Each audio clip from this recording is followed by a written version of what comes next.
clearly Paul was in the middle of that feed room. It's a kill zone. Nobody in there with him. He's in that room. No defensive wounds at all. His hands are down. And he takes that shot, buckshot to the chest. And any person who did that would probably think that took care of business, because this buckshot, but for some reason he was canted this way and it went through. It was 1,000,001 shot. But it didn't kill him. Alec thought it did.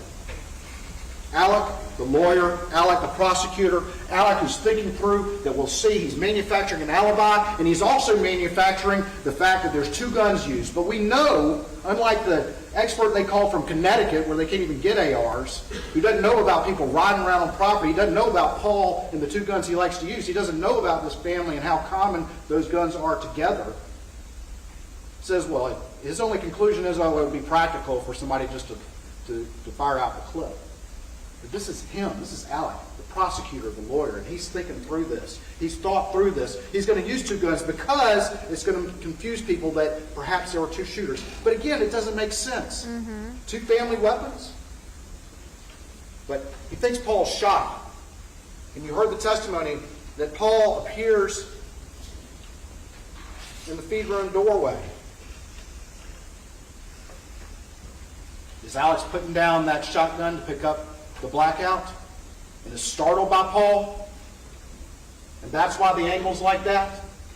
And catches Paul like that? And goes up into the ceiling, as you've heard the testimony from Kinsey,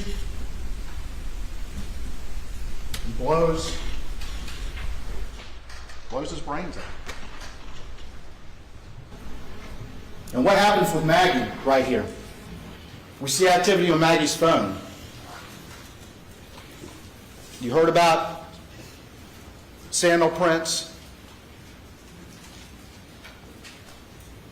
You heard from Kenny Kinsey about the mark on her leg from the Polaris over there by the overhang next to the feed room. You've seen the diagrams and the crime scene photos that all those cases are in that area between the doorway to the feed room and where Maggie was found. You heard that Maggie had no defensive wounds. You also heard Paul had sibling from that first shot, a close range shot, with no indication that he detected a threat from the person who fired that weapon. And why? Because it was him.